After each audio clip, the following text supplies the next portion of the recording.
নিয়ে। রাধে রাধে। কালকে হরণ করেন, তাই জন্য তিনি হচ্ছেন কালা। জয় জগৎবন্ধু, জয় জগৎবন্ধু। দেখছেন জগৎবন্ধুর ভালো একজন ছবি রেখেছে। বলছেন যে আমাদের মোটো কী, আমাদের লক্ষ্য কী, আমাদের জীবনের ব্রত কী। এই ব্রত হচ্ছে সাধু সঙ্গে কৃষ্ণ নাম এইমাত্র চাই, সংসার জিনিতে আর কোনো বস্তু নয়। এখানে দেখুন গুরু বৈষ্ণব ভগবান, আজকে ওনারা ফটো ছবি দেখতে পাচ্ছি, কিন্তু ওনারা চিন্ময় দেহে ওনারা রয়েছেন। ওনাদের মধ্যে চেতন আত্মা আছেন। ওনাদের দেখে আজকে মনে হচ্ছে ওনারা আজও জীবিত, আমরা বুঝতে পারি না। এরকম চক্ষুতে কিছু বুঝতে পারবো না। তার জন্য কী দরকার? দিব্যজ্ঞান। দিব্যজ্ঞান পেতে গেলে আমাদের কী করতে হবে? গীতা, শ্রীমদ্ ভগবদ্ গীতা, যেই গ্রন্থ পাঠ করলে আপনার গ্রন্থিগুলো, মনের গাঁটগুলো খুলে যাবে।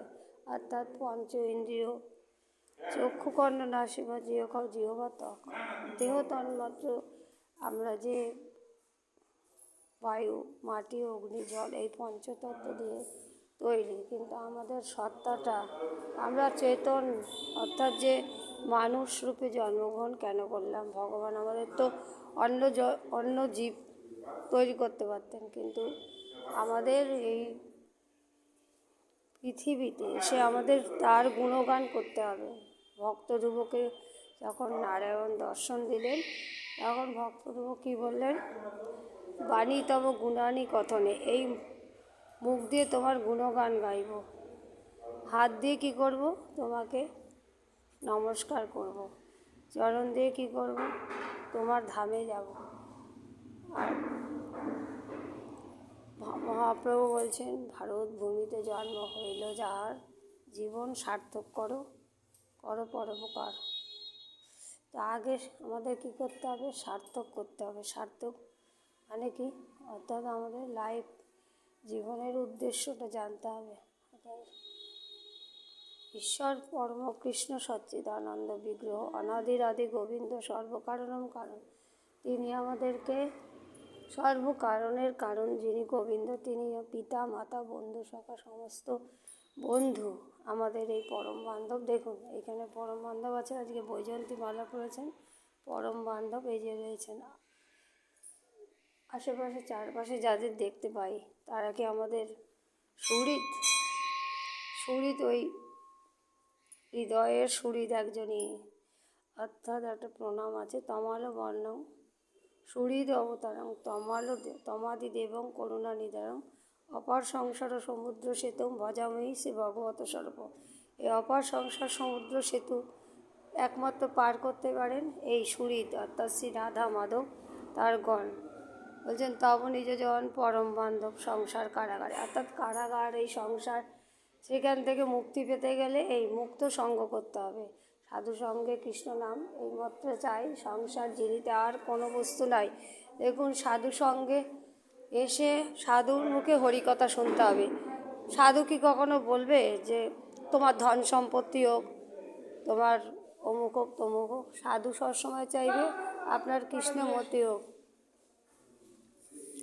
তো রাধে রাধে, কৃষ্ণমতি হোক, সবাই আমরা চাই কৃষ্ণমতি হোক। কৃষ্ণ আমাদের পিতামাতা, বন্ধু, সখা, কৃষ্ণ আমাদের সব কিছু, সেই কৃষ্ণমতি হোক।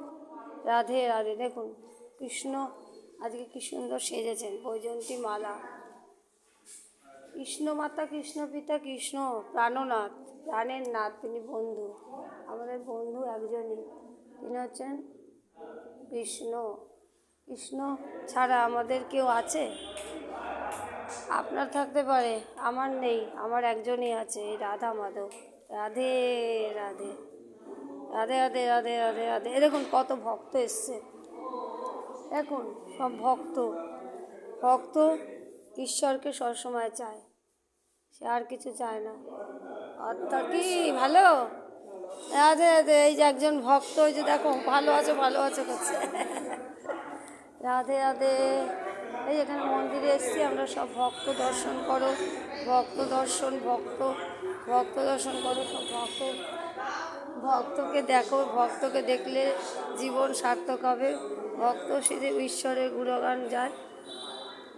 এইখানে দেখুন একজন আছেন, তিনি হচ্ছেন ঈশ্বরের পৃথিবীর যত পৃথিবী থেকে আমরা এসেছি, পৃথিবীর এই যে সংকর্ষণ থেকে তার এই চক্ষু থেকে তার এই পৃথিবীর সৃষ্টি হচ্ছে। নারায়ণ শুয়ে আছেন, নারায়ণকে পৃথিবী পালন করছেন।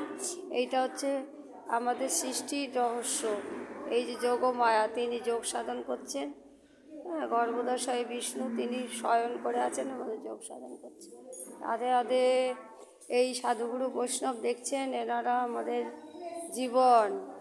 সাধুগুরু বৈষ্ণব এইখানে দেখুন, সাধু বৈষ্ণব বলছেন যে সাধু বৈষ্ণব তিনের স্মরণে হয় সর্ববিঘ্ন বিনাশন। সাধুগুরু বৈষ্ণবকে স্মরণ করলে সর্ববিঘ্ন বিনাশন হয়। রাধে রাধে। এইখানে দেখুন শ্রী সুখদেব গোস্বামী শ্রী সুখদেব গোস্বামী, শ্রী ব্যাসদেব গোস্বামী, সমস্ত গুরু বৈষ্ণব ভগবান তিনের শরণাসন এখানে সবাই আছেন। রাধে রাধে। তো আসুন আমরা হরি দর্শন করি, সাধুগুরু দর্শন করি। এই সাধুগুরু দর্শন, রাধে রাধে।